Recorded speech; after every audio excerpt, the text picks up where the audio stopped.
Thank you, Madam Speaker. When the Minister of Justice was questioned about the Independent Investigation Unit in the Police Services Act, he was quoted as saying, "We haven't heard that outcry from Manitobans yet." It's concerning that the minister would expect an outcry from Manitobans about a file that he himself had no idea needed reviewing, and that an official request for a full provincial audit of the IIU was not a red flag. Madam Speaker, will the minister introduce the desperately needed amendments to the Police Services Act during this session? The Honourable Minister of Justice. Well, thank you very much, Madam Speaker, and I will say to the member opposite, before we move forward on legislation, we're actually going to consult with Manitobans. I know that's a novel approach for both the NDP and the Liberals, but we're putting together a framework, terms of reference, in terms of moving forward with that, and how we may consult with Manitobans to make sure we identify issues relative to the Police Services Act all across Manitoba, including the Independent Investigation Unit. That's the approach we're taking. We made a commitment, and we're going to make that commitment count. Carried. The Honourable Member for Burrows on a supplementary question. Madam Speaker, if the minister would have been paying attention to his portfolio, he would have already done the consultation on this subject. The mandate letters received by every minister stated that their, and allow me to quote, responsibility extends to ensuring you are fully briefed and knowledgeable about your portfolio issues and obligations. It is very difficult to have confidence in this government knowing that our current and former Minister of Justice were not even aware of the issues with the Independent Investigation Unit. Madam Speaker, the IIU has had 2 years of missing reports, and they haven't been reviewed since its inception. Can the minister explain to the House what he is doing to ensure that he is being fully briefed on his responsibilities?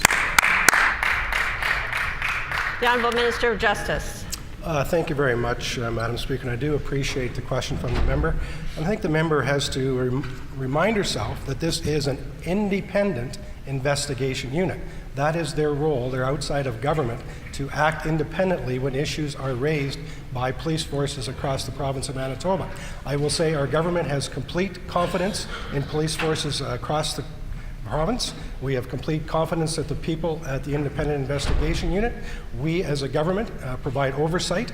We made a commitment in the throne speech that we would review the legislation relative to the IIU, and we're going to do that.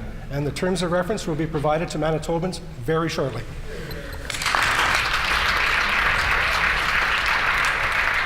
The Honourable Member for Burrows on a final supplementary.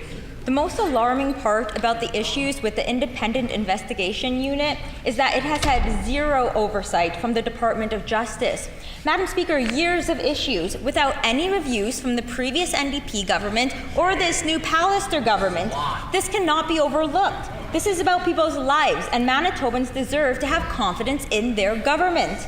Will this minister do everything in his power to restore this confidence by immediately implementing an oversight plan and ensure that the independent investigation units are included in the legislative review?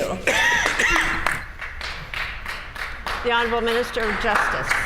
Well, Madam Speaker, clearly we as a government, and I think Manitobans want to make sure that we have an effective system in place. I know there's gaps in the system that were left by the NDP legislation. We've made a commitment to go back and review the gaps in the legislation.